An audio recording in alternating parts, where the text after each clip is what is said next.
दो बार अब तो थोड़ा थोड़ा आपको रखे हुए थे तो कितना हम कमा किए थे। आप तो सब मेरा बतवा मान लेते थे।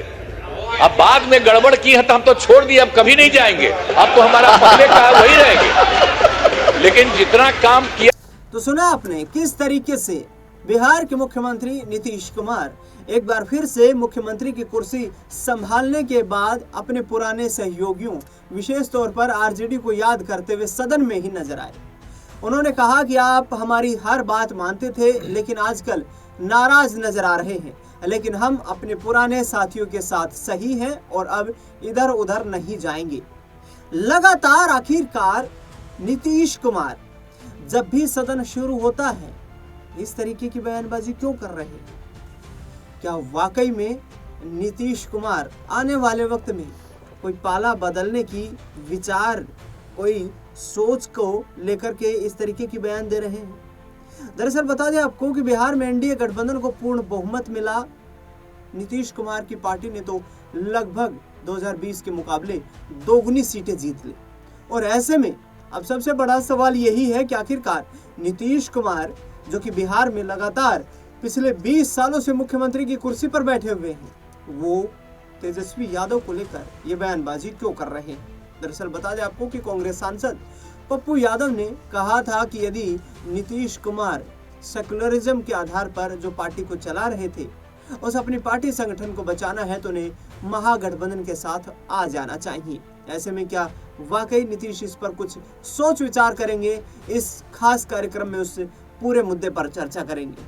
मेरे वरिष्ठ सहयोगी अमन जी मेरे साथ जुड़ चुके हैं। सर, कैसे देखते हैं नीतीश कुमार मुख्यमंत्री का ये बयान? एक बार फिर से भतीजे को लेकर कह रहे हैं कि अब आपके साथ नहीं आना भाई, पहले आकर देख लिया है, बातें आप सब मानते थे लेकिन आजकल विरोध कर रहे हैं। देखिए क्या इशारे कर रहे हैं? बिल्कुल दिनेश जी, और महत्वपूर्ण बात आपने कही, क्योंकि नीतीश कुमार जब मुख्यमंत्री बन गए हैं तब भी अगर उनके दिल में, उनके मन में अगर इस तरह की बातें कौंध रही हैं तो ये किस तरफ इशारा करती हैं? क्योंकि आपको याद होगा बीते 3-4 महीने से लगातार नीतीश कुमार ने इसी लाइन पर बयानबाजी की है, इसी लाइन पर बातें रखी हैं कि भाई पहले हम इनके साथ चले गए थे, गलती हो गई, लेकिन अब नहीं जाएंगे, अब आपके साथ ही रहेंगे। लगातार इस तरह की बातों को वो करते रहे। अब जबकि सरकार बन गई है तब भी वो यही बात कहते हुए नजर आ रहे हैं कि पहले जब सरकार में थे तब तो आप हमारी हर एक बात माना करते थे, लेकिन अब जब अलग हो गए तो आप हमारी कोई बात नहीं मानते, हमसे गलती हुई थी जो आपके साथ चले गए, अब अपने पुराने साथी के साथ हम आ गए हैं, कहीं नहीं जाएंगे। और देखिए एक बार फिर उनके मन की जो बात है वो बाहर निकलकर सामने आ गई कि कहीं नहीं जाएंगे।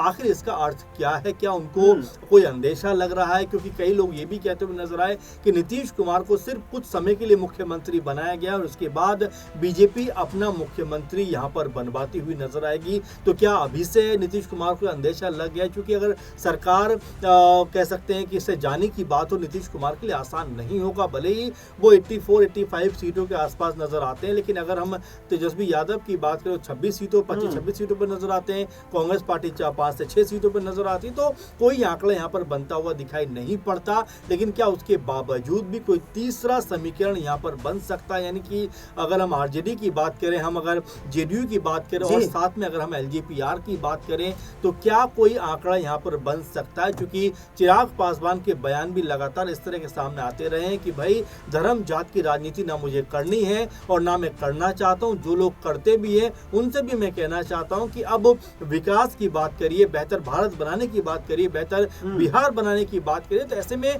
अलग विचारधारा यहाँ पर चिराग पासवान पेश करते हुए नजर आते हैं। हालांकि मोदी सरकार में एक अहम हिस्सा भी है। वहीं अगर बिहार सरकार की बात की जाए तो उन्होंने ये भी बयान दिया कि एमवाई का असली फायदा एलजेपीआर को हुआ, बिल्कुल, क्योंकि हमें यादवों ने भी वोट दिया, मुसलमानों ने भी वोट दिया और महिला और यूथ ने भी वोट दिया। तो उन्होंने तो एमवाई का जो समीकरण है इसको डबल डोज बताया अपनी पार्टी के लिए। इसमें दो बातें हैं। पहली बात तो ये है कि यही चिराग पासवान थे 2020 में जब चुनाव में गए थे, आपको याद होगा, ठीक एक सीट जीत पाए थे और वो सीट भी जो विधायक थे वो भी जाकर जेडीयू में जाकर शामिल हो गए। अब अगर यहाँ पर अगर हम 2025 समीकरण देखें, दोनों ही समीकरण जिसमें आप बीजेपी के साथ में लोकसभा में रहते हैं, जेडीयू के साथ में रहते हैं, वही विधानसभा में भी आप अगर देखें तो आप इन दोनों ही बड़े दलों के साथ रहते हो, इन दलों के साथ में मिलकर आपकी नैया पार होती हुई दिखाई पड़ती है। लेकिन वोट परसेंट की अगर आप बात करें दुरेश जी, तो वो कोई बहुत प्लस नहीं हुआ है एलजेपीआर का, वो जस का तस है, बल्कि उससे भी शायद कम नजर आता है। तो ऐसे में ऐसा नहीं कहेंगे कि बहुत बड़ी जीत यहाँ पर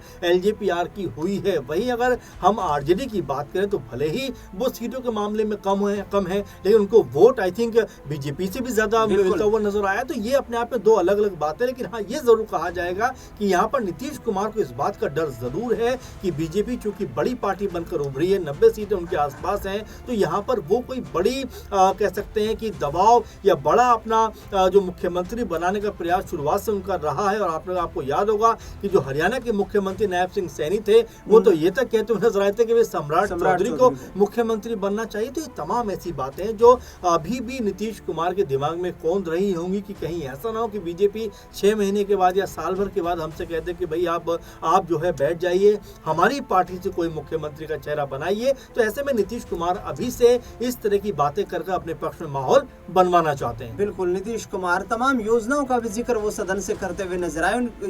तमाम जो भाषण दिए गए उसकी झलक आपको दिखा में और साथ में किए थे नगर निकायों में, और सबको महिला का 50% कर दिए, वो सब तो है ही। और उसका 4 चुनाव उसके अलावे भी चल रहा है, वो बहुत अच्छा हुआ। और वर्ष 2013 से पुलिस में 35% आरक्षण दिया है हम लोगों ने। अब जान लीजिए, अब बिहार पुलिस में महिलाओं की संख्या देश में सबसे अधिक है। और वर्ष 2016 से महिलाओं को सभी सरकारी नौकरियों में 35% आरक्षण दिया जा रहा। पहले बिहार में स्वयं सहायता समूह की संख्या बहुत कम थी, वो पहले बड़ा खराब था, तो इसीलिए हम लोगों ने किया। वर्ष 2006 में विश्व बैंक से कर्ज लेकर राज्य में स्वयं सहायता समूह का गठन किया, और उसका नाम हम लोगों ने जीविका दिया, जीविका दीदी भी कहते हैं। और कितना बढ़ा हुआ, अब स्वयं सहायता समूह की संख्या बढ़ गई और जीविका दीदियों की संख्या 1,40,00,000 हो गई। अब इसके बाद हम लोगों ने 2024 में भी किया कि शहरी क्षेत्रों में भी नहीं होता है, वो भी हो। अब शहरी क्षेत्रों में स्वयं सहायता समूह का गठन हो रहा। अब जान लीजिए कि इसमें लगभग 4,34,000 जीविका दीदियां हैं, और इनका गठन लगातार और भी बहुत तेजी से काम हो रहा है शहरी क्षेत्र में भी। तो ये सब काम हो रहा। तो वर्तमान में महिलाओं के रोजगार के लिए एक नई योजना, मुख्यमंत्री महिला रोजगार योजना शुरू की गई है, जिसके तहत हर घर की एक महिला को 10,000 रुपये के दर से अब तक 1,56,00,000 महिलाओं को एक राशि दी जा चुकी है। शेष महिलाओं को राशि दे दी जाएगी। अब जिन महिलाओं का रोजगार अच्छा चलेगा उन्हें 2 लाख रुपए तक की सहायता दी जाएगी। ये सब काम करना जा रहा है। सरकार ने शुरू से ही सभी तबकों का विकास किया है, चाहे हिंदू हो, मुस्लिम हो, अपर कास्ट हो, पिछड़ा हो, अति पिछड़ा हो, दलित हो, महादलित हो, सभी के लिए काम किया गया। मुस्लिम समुदाय के लिए भी हमने काफी काम किया। मदरसों को सरकारी मान्यता दी गई है, उनके शिक्षकों को अन्य सरकारी शिक्षकों के बराबर वेतन दिया गया है। अब सभी वृद्धजनों, दिव्यांगजनों और विधवा महिलाओं को मिलने वाली पेंशन की राशि 400 रुपये से अभी बढ़ा करके हम लोगों ने कर दिया है, 1,100 रुपये कर दिया गया, जिससे 1,14,00,000 लोगों को फायदा हो रहा है। अब विकास कार्यों में जो कमी रह गई उसे पूरा करने के लिए वर्ष 2024 के दिसंबर एवं 2025 के सरकारी जनवरी फरवरी माह में हम जो गए थे, मैंने प्रगति यात्रा के दौरान सभी जिलों में जाकर विकास कार्यों को देखा, और जो कमी रही उसे पूरा करने के लिए पूरे बिहार के लिए 430 नई योजनाओं की स्वीकृति दी गई है, और हर जिले में जो कुछ भी है उसके लिए काम किया जा रहा है। सभी जिलों में इन योजनाओं पर काम शुरू हो चुका है। इन सभी कार्यों को शीघ्र पूरा करा लिया जाएगा। अब इसके अलावा बिहार के विकास में अब केंद्र सरकार ने भी कितना बड़ा सहयोग किया। बिहार के विकास में केंद्र